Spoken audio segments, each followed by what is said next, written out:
नमस्कार।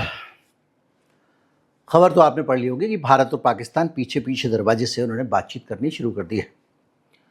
पर ये जो बातचीत पीछे पीछे दरवाजे से हो रही है, ये क्या हो रही है? इसको लोग कह रहे हैं track two diplomacy. Track two diplomacy क्या होती है? इस पूरी डिप्लोमेसी से हम पे क्या असर पड़ेगा? भारत क्यों अब बातचीत करने पे उतारू है, जब भारत का कुछ दांव पे नहीं लगा है? सरकार तो कहती है हमारा कुछ दांव पे नहीं लगा। आज हम समझेंगे क्या दांव पे लगा है। पाकिस्तान से दोस्ती क्यों जरूरी हो रही है, इसको भी समझेंगे।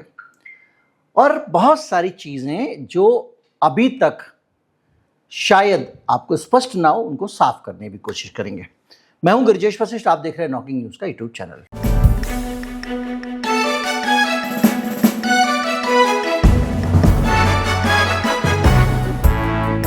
ये खबर क्यों बन रही है? हो ये रहा है कि एक ट्रैक टू डिप्लोमेसी का इवेंट हुआ है। ये क्या हुआ है? हुआ ये है कि कोलंबो का हिल्टन होटल है, वहाँ 23 से 25 तारीख 3 दिन तक एक क्षेत्रीय सुरक्षा सम्मेलन हुआ। और वहाँ पे international institute of strategic studies, ये एक लंदन का थिंक टैंक है जिसने श्रीलंका में हिल्टन होटल में आयोजन कराया। और इसमें अमेरिका के लोग भी आए थे और देशों के लोग भी थे। और यहाँ पर भारत ने पाकिस्तान से ट्रैक टू डिप्लोमेसी की है, यानी बातचीत की है। Track two diplomacy. अब ये ट्रैक टू डिप्लोमेसी का दिमाग बार बार ये दिमाग में घुसेगा। पहले इसको साफ करते हैं। देखो, ये ऐसा है कि भाई भाई में हो गया झगड़ा, एकदम लट्ठ चल गया, एकदम खेत की मेड़ पे। अब दोनों में बातचीत बंद है।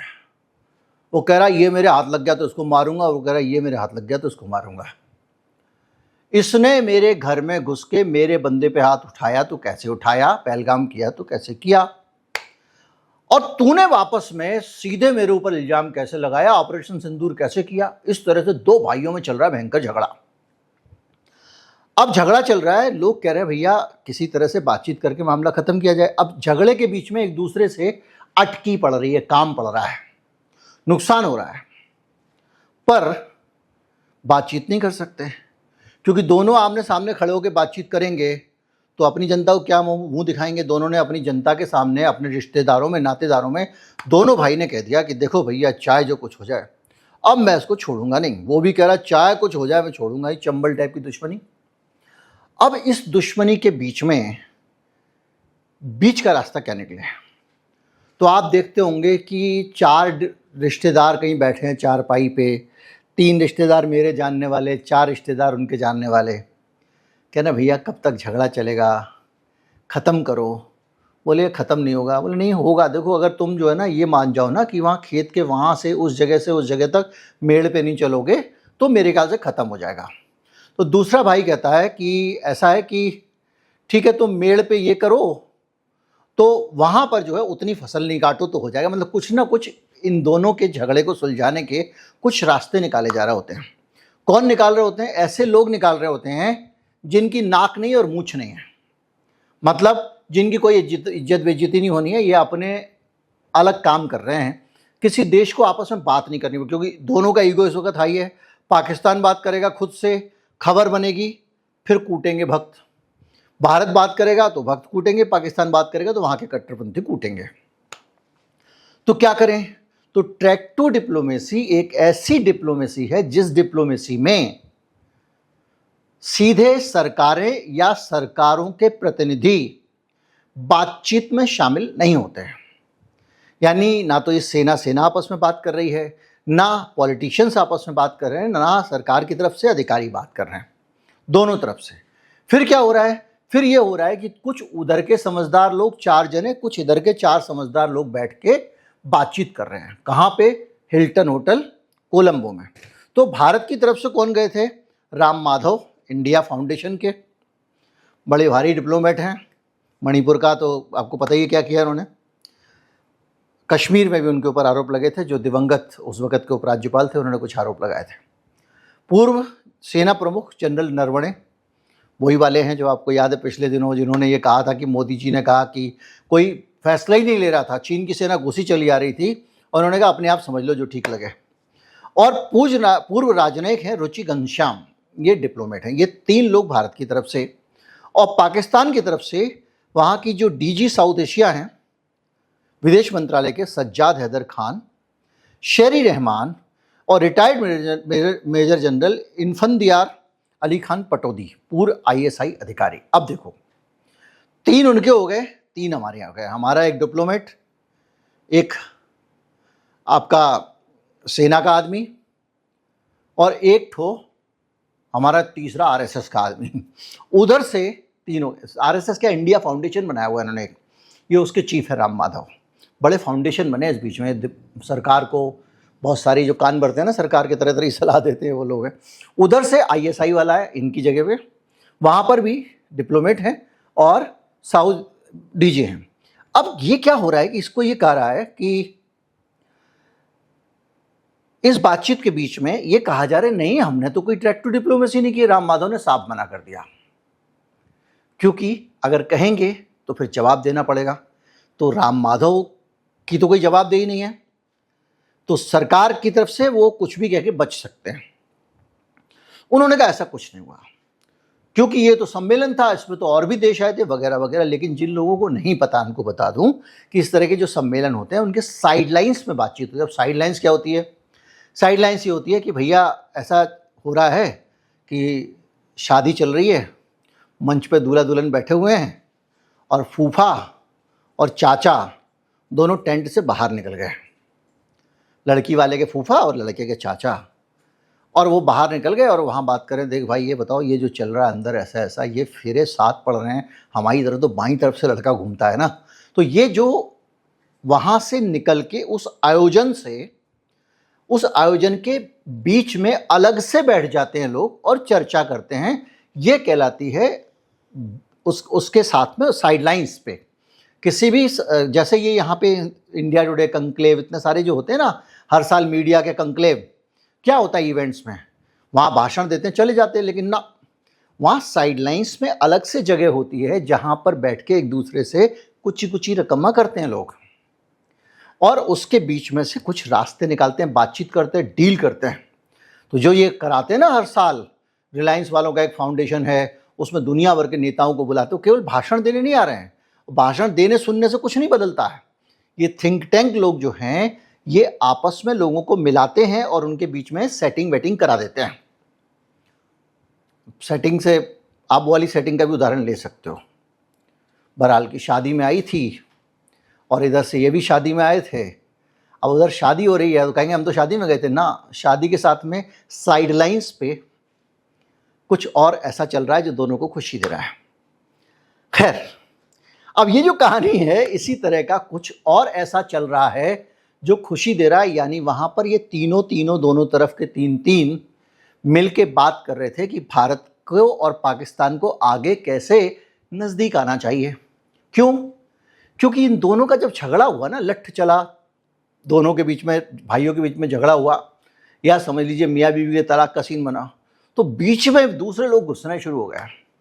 ऐसे ही भाई भाई के झगड़े में दूसरे लोग घुसने शुरू हो गए, 2 लोग उसके कान भर रहे हैं, 2 उसके कान भर रहे हैं। एक कह रहा है तू चिंता मत कर, मैं देखूं तो तेरे खेत में कैसे घुसेगा, लठ बजा दूंगा, फला ढिमका, तू इस बार गन्ने की फसल बोई हो। तो वो कौन है तीसरे लोग? वो है चाइना और वो है अमेरिका। अब अमेरिका ने पाकिस्तान को कैसा चढ़ा दिया, उसको बना दिया इतना बड़ा देश जिसको चवन्नी में कोई नहीं पूछता था। हमारी एक ऑपरेशन सिंदूर वाली गलती के कारण हुआ है, लेकिन जो भी है, पर वो चढ़ गया है। तो अब भारत को ये लग रहा है यार ये सब लोग घुस गए, ये इसके साथ खड़े हुए हैं, ये बड़ा बन गया है, तो अब ये हमारे दाव में नहीं आएगा। इसलिए अभी बीच में फिर से आतंकवादी घटना हुई थी, सरकार की तरफ से ऐसा कोई मजबूत जवाब नहीं गया। मेरी व्यक्तिगत राय ये है कि ये छोटी छोटी बातों पे 2 देशों के बीच युद्ध जैसी चीज़ नहीं करना चाहिए। अरबों खरबों रुपए बर्बाद होते हैं, सैनिकों की जान जाती है, नागरिकों की जान जाती है, नागरिक सुविधाएं खत्म होती हैं। पहले देखो सरकार मना कर रही थी, हमारा कोई नहीं मरा, फिर मान लिया 6 मरे, तो 6 तो गए ना हमारे। ये काम किसी और तरीके से हो सकता था, डोजियर चेंज हो सकते थे, डिप्लोमेसी से हो सकता था, यूएन में हो सकता था। अब आप कहोगे पहले भी होता रहा था तो कुछ बिगाड़ लिया था क्या? तो अभी आपने क्या बिगाड़ लिया? तो कुल मिला के इसके बाद एक तो ये समस्या खड़ी हो गई कि बाकी लोग घुस गए और पाकिस्तान को पैम्परिंग शुरू हो गई, उसको पैसे मिलने शुरू हो गए अलग अलग जगहों से। पाकिस्तान सबके साथ गले मिलने लगा। चीन आ जाओ भैया, तू भी कॉरिडोर बना ले। ट्रंप जी आ जाओ, आपका हम क्रिप्टो माइनिंग का बना देंगे यहाँ पे। आप यहाँ पे आ जाओ, हम आपको रेयर अर्थ मिनरल में दिलवा देंगे। हमारे यहाँ से निकालो आपको वो बैटरी वाला जो होता है, लिथियम खुदवा देंगे हम आपको। ट्रंप जी आओ, कह रहे हैं सोना है हमारे यहाँ, तेल है, तमाम सारी बातें वो कर रहा है और एकदम सगा बन के बैठा हुआ। ट्रंप भी कह रहा आओ भाई, ये मोदी जी जो है ना, इनको मैं सबक सिखाता हूँ। क्यों? कोई कुछ भी कहे, मुझे एक कारण पता है, डोनाल्ड ट्रंप को चुनाव के टाइम पे डोनाल्ड ट्रंप के लिए वोट मांगने मोदी जी नहीं गए थे, इसलिए वो ज़्यादा चिढ़ रहा है।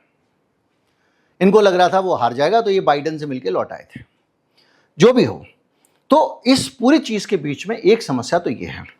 दूसरी भाई एक समस्या भारत की और है जो हमको बताई नहीं जाती है। वो ये है कि अभी तक पाकिस्तान का एयर स्पेस भारत के विमानों के लिए बंद है। यानी हमारे विमान पाकिस्तान के ऊपर से नहीं जा सकते, घूम के जाना पड़ रहा है। तो जो आंकड़ा है उसके हिसाब से करीब 6,000 करोड़ के आसपास रुपए हमारे बर्बाद हो रहे हैं सिर्फ घूम के जाने के चक्कर में। हमारी सारी फ्लाइटें देर से जा रही हैं। अब ये नुकसान पाकिस्तान ने हमको अटका रखा है। हमारे बारे में कहा जा रहा है कि हमने सिंधु जल समझौता जो है उसमें वो होल्ड पे रख के और हमने पानी रोक दिया। इसके कारण पाकिस्तान में त्राहिमाम मचा हुआ है। सोशल मीडिया पे आपने पढ़ा होगा, गोदी मीडिया के हेडलाइंस भी खुली होंगी, पाकिस्तान प्यास से मर रहा है। हालांकि ऐसा नहीं हो रहा है। आपको कई साल लग जाएंगे ऐसी व्यवस्था बनाने में जबकि आप उनका पानी रोक सकें। गर्मियों के मौसम में पानी कम हो जाता है, आप थोड़ा और कम कर दोगे। पाकिस्तान पहले ही पानी की कमी वहाँ पर रहती है, तो आप इसको मान सकते हो। लेकिन वो चाह रहा है कि आप इस संधि में वापस आओ, हम चाह रहे हैं हमारा एयर स्पेस खुल जाए। तो सीधा सीधा वायदा है। दूसरा, पाकिस्तान ये कह रहा है कि भाई साहब ऐसा है, अगली बार से अगर पहलगाम हो गया तो क्या करोगे, अभी तय कर लो, दोबारा युद्ध करोगे कि नहीं करोगे। और अभी ये सामने आमने नहीं हो रहा भैया, ये जो तीसरे बैठे हुए वहां पे, जैसे बिचौली होते शादी में, ये वो लोग कर रहे हैं। ये आके सरकार के कान में कहेंगे वो तो ऐसा चाह रहे हैं, पाकिस्तान ये कर रहा है, ये हो जाए, वहाँ वाले कहेंगे भारत सरकार ये करे। ये ट्रैक टू डिप्लोमेसी है, जिसमें लोग डायरेक्ट बात करते हैं, वो होती है ट्रैक वन डिप्लोमेसी। दो प्रधानमंत्रियों के स्तर पर बातचीत, विदेश मंत्री के स्तर पर बातचीत, रक्षा मंत्री के स्तर पर बातचीत, या हमारे जो आर्मी के बीच में बातचीत होती है वो बातचीत, वो सीधे ट्रैक वन होती है। और एक ट्रैक थ्री भी होती है। ट्रैक थ्री डिप्लोमेसी होती है जिसमें कि व्यापार आपस में बात करता है। जो बड़े लोग व्यापार करने वाले हैं, वो जो बिजनेस डील करते हैं, तो वो अपनी सरकारों को भी जो चाहे करवा लेते हैं। आपको पता है आजकल एक और होती है back channel diplomacy. Back channel diplomacy में बात तो सरकारें करती हैं, लेकिन दुनिया को बिल्कुल नहीं पता चलता, कोई प्रेस कॉन्फ्रेंस नहीं की जाती, कुछ नहीं किया जाता। तो नॉर्मली जो ट्रैक टू डिप्लोमेसी है, इसके बाद में बैक चैनल डिप्लोमेसी शुरू हो जाती है, अगर चीज़ें सही दिशा में जा रही हैं तो अभी जो मसला उठ रहा है वो ये उठ रहा है कि भाई अगली बार से अगर मान लो पहलगाम हो गया तो तुम क्या करोगे। अब भारत को ये बताना है कि अगली बार क्या मैं फिर से मिसाइल डालूंगा, क्योंकि पिछली बार तो उन्होंने कहा अब जब भी होगा हम यही करेंगे। और अभी भी ऑपरेशन सिंदूर चल रहा है, ये सरकार कह चुकी है, समाप्त नहीं किया उसको। तो निश्चित तौर पे कुछ ऐसे तरीके ईजाद करने चाहिए दोनों लोगों को कि भाई अगर ऐसा कुछ होता है तो ये एक चैनल है बातचीत का, ये चैनल है आपत्ति दर्ज कराने का। मतलब हम सीधे उठ के ढिसुम नहीं करेंगे, पहले चाचा के पास जाके बैठेंगे, या गांव में जैसे पंचायत होती है पंचायत में चले जाएंगे, या हमको तीसरे आदमी से मतलब नहीं है, पंचायत में नहीं जाना है, तो भैया ऐसा जब भी बात होगी तो तुम्हारा लड़का और हमारा लड़का दोनों बैठ के आपस में तय कर लेंगे, हम लोग लट्ठे नहीं बजाएंगे। तो ये पूरी व्यवस्था जो है वो बनाने की बात भी चल रही है। तीसरी बात ये हो रही है कि वो लोग को ये लग रहा है कि आपस में टेंशन कैसे कम किया जाए, एस्केलेशन कैसे कम किया जाए। भारत कहता है कि आतंक और बातचीत साथ साथ नहीं हो सकते। वो कह रहे हैं कि हम आतंक कराते ही नहीं हैं, और ये दोनों लोग रटे जा रहे हैं, सालों साल से रटे जा रहे हैं। तो अब इससे तो कुछ होगा नहीं। अब आपको या तो ये मानना पड़ेगा कि वो आतंक नहीं कराता, या फिर वो ये माने कि वो आतंक कराता है। तो ये है। इसके अलावा और दूसरी चीज़ें ये हैं कि आपस का व्यापार शुरू हो। बहुत सारी चीज़ें आज भी पाकिस्तान की हमारे यहाँ आ रही हैं, घूम के आ रही हैं। पाकिस्तान से कोई दूसरा देश खरीदता है, वो देश हमको भेजता है, तो महंगा पड़ता है। सेंधा नमक है, जैसे हमारे व्रत में जो हम नमक खाते हैं, उस नमक के पीछे पाकिस्तान है, वहीं के पहाड़ों से खोद के आता है वो। जिसको सेंधा नमक कहते हैं, लाहौरी नमक, जो कहना है कह लीजिए। तो जो सिचुएशन है पिंक सॉल्ट, वो इस तरह की एक बन गई है कि इसमें बहुत सारी मॉडलिटीज़ इन लोगों ने डिस्कस की हैं। इसमें और भी बहुत सारी बातें हैं कि विदेश सचिव स्तर पर बातचीत हो, दो लोगों की बातचीत में तीसरे का हस्तक्षेप ना हो। भारत ने एक स्टैंड लिया। डोनाल्ड ट्रंप बार बार कह रहा था कि हमने इन दोनों की बातचीत कराई है। भारत ने कहा ना, हम शिमला समझौते के अंतर्गत तय कर चुके हैं कि हमारे बीच में तीसरा पक्ष नहीं रहेगा। ये पाकिस्तान की निकृष्टता थी कि उसने कह दिया कि हमारा समझौता करा दिया है डोनाल्ड ट्रंप ने, क्योंकि पाकिस्तान हमेशा शिमला समझौते के खिलाफ रहा है। वो चाहता है कि भारत और पाकिस्तान के बीच में जो मसले हैं, जैसे कश्मीर वगैरह, उसमें वो कहीं से हस्तक्षेप कराए, संयुक्त राष्ट्र से, यहाँ से, वहाँ से। जबकि इंदिरा गांधी शिमला समझौता करके इसको लॉक कर गई हैं कि कोई बाहर से किसी को कल के दिन ट्रंप को उठा लाया, इसको उठा लाया, ये ना कर पाए। तो इसीलिए मोदी जी किसी भी हालत में ये मानने को तैयार नहीं थे कि ट्रंप ने शांति कराई है। क्यों एक बार मान लेते तो हमारा जो शिमला समझौता टूट जाता, वो स्थिति हमारे लिए अच्छी आगे जाके नहीं होती, क्योंकि पाकिस्तान चाहता ही है। तो पूरी सिचुएशन जो है वो ये बता रही है कि इन सारी चीज़ों में अब जो एक सीन बन गया है, उसमें जो बातचीत होने वाली है, उसमें मोटे मोटे तौर पे संकट के समय आपस में दोनों कैसे बात करेंगे, भविष्य में तनाव कम कैसे हो, एस्केलेशन मैनेजमेंट जैसे हो गया था ऑपरेशन सिंदूर में, लेकिन इसको कैसे कम किया जाए, क्या बातचीत की जाए। जैसे हमारा DGMR वाला, director general military operation, DGMO वाला एक चैनल है जिसमें हम बात करते हैं। तो ये सब चीज़ें कुल मिला के हैं। तो निचोड़ की बात ये है कि ये जो पूरी बैक चैनल डिप्लोमेसी की बात हो रही है, सिर्फ इतनी बात है कि दोनों की तरफ से 3 लोगों ने कहीं बात कर ली है। अब वो लोग अपने अपने घर में जाके बताएंगे कि भाई हमारी उनसे बात हुई थी, वो कह रहे हैं कि भैया ये बात मान लो तो दुश्मनी ख़त्म हो सकती है, या हम आगे के लिए साथ चल सकते हैं। क्योंकि हम तो एक बात समझ जाना चाहिए हमको कि अब पाकिस्तान के साथ चीन भी खड़ा हुआ है, ट्रंप भी खड़ा हुआ है, और हमको या तो खुद को इतना सक्षम बना लें कि हम तीनों की छुट्टी कर दें।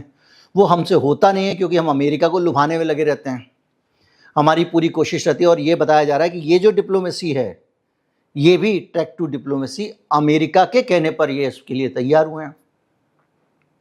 अमेरिका का वहाँ पर आदमी आया था, उसने बैठ के बातचीत कराई है। तो ऐसी सिचुएशन में और गंभीर मामला हो जाता है। तो आप खुल के ना तो रूस से संबंध रख पा रहे हो, ना कुछ रख पा रहे हो। अमेरिका आपका टेटुआ दबा दबा के हर रोज़ कुछ ना कुछ आपके अंदर से निकाल लेता है, जूस बूस टाइप का। तो हम इस वक्त जो है वो चाइना +1 वाली पॉलिसी के चक्कर में, और अमेरिका ये कह रहा है कि हमको तुम्हारी ज़रूरत नहीं। अब देखो दुर्भाग्य, रूस को हमने छोड़ दिया, बार बार धोखा दिया अमेरिका से डर के, अमेरिका के कहने पे। ईरान को हमने छोड़ दिया अमेरिका के डर से, अमेरिका के कहने पे। और हमने अमेरिका को ये समझा कि हमारे साथ देगा, हमको बहुत बहुत मदद करेगा, क्योंकि अमेरिका चीन से लड़ना चाहता है और उसमें उसको हमारा साथ चाहिए। इसीलिए उसने हमको ग्रुप 4 में रखा, क्वाड। और अब अमेरिका कह रहा है कि अब भारत पे ज़्यादा ध्यान देने की ज़रूरत नहीं है। चीन का मुकाबला हम वियतनाम से करेंगे, चीन का मुकाबला हम जापान से लेके करेंगे, चीन के मुकाबले में साउथ कोरिया को लेके आएंगे। और वो ये कर रहा है, ताइवान। तो इसीलिए उसने इंडो पैसिफिक कमांड से फिर इंडो हटा दिया। इंडो उसी ने जोड़ा था अमेरिका ने, अब हटा दिया। तो जो सिचुएशन है, इसमें अगर हम पाकिस्तान के साथ में फिर मिलजुल के चल लेते हैं, दो भाई भाई की तरह रहना सीख लेते हैं, तो दोनों की ज़िंदगी आसान हो जाएगी। बाहर वाले पाकिस्तान के ऊपर भी कुछ तो कंट्रोल कर रहे होंगे। वो पाकिस्तान को मदद कर रहे हैं तो ऐसा थोड़ी कर रहे होंगे जा जी ले अपनी ज़िंदगी। वो भी कुछ शर्तें अपना रहे होंगे, वो भी घुटन महसूस कर रहा होगा। तो हमारे आपस के झगड़े में तीसरा चौथा फ़ायदा उठा रहे हैं। तो इसलिए बैक चैनल डिप्लोमेसी भी ठीक है, लेकिन उन लोगों के लिए डूब मरने की बात है जो आर या पार की लड़ाई की बात करते हैं। ये नहीं हो सकता, वीरत्व की बातें करते हैं, जनता को पाकिस्तान विरोधी सेंटीमेंट भड़का के। और जो लोग अमन की बात करने वाले हैं, उनका अमन की आस वाला कह के मजाक उड़ा के सोशल मीडिया पे, व्हाट्सएप पे जो लोग आग लगाए रहते हैं, उन लोगों के लिए दिक्कत ये हो जाएगी कि अब वो जब मिल के बात करने लगेंगे, सरकार में बैठे हैं वो लोग, और जब मिल के बात बैठ रहे हैं तो क्या मुंह दिखाएंगे। क्योंकि हमने तो ये कहा था कि मैं उसके खेत में आग लगा दूंगा, मैं उस भाई का मुंह तोड़ दूंगा, उसका सर तोड़ूंगा, उसकी शक्ल नहीं देखूंगा, उसको गोली मार दूंगा। और मैं उसके साथ बैठ के चाय पी रहा हूँगा तो गांव वाले मुझे चिढ़ाएंगे। इधर वालों का सिर्फ यही डर है, बाकी मिलके रहने में ही सबका फायदा है। ये तो आज से नहीं, सालों से, सदियों से कहा जाता रहा है। बाली और सुग्रीव अगर मिलके रहे होते तो इतना बड़ा कांड ना हुआ होता बाली के साथ में। विभीषण के साथ अगर रावण मिलके रहता, उसकी बात मानता, तो उसकी मौत ना हुई होती। पांडव और कौरव अगर मिल जाते, वो 5 गांव मांग रहे थे, अगर पांडवों को दे देते तो इतना महाभारत ना हुआ होता। तो आपस में हम मिल बैठेंगे तो देश को कौन, हम आपस में लड़ बैठे तो देश को कौन संभालेगा वाली गाना जो है, वो हम आपस में लड़ बैठे तो मतलब सब गड़बड़ हो जाएगा। तो इसलिए आपस में प्रेम करो देश प्रेमियों, तो यही बात, आपस में प्रेम करो भारतीयों और पाकिस्तानियों। भला हो उन लोगों का जो दोनों तरफ हैं, दोस्त आने के लिए हमेशा प्रयासरत रहते हैं। नमस्कार, जय हिंद।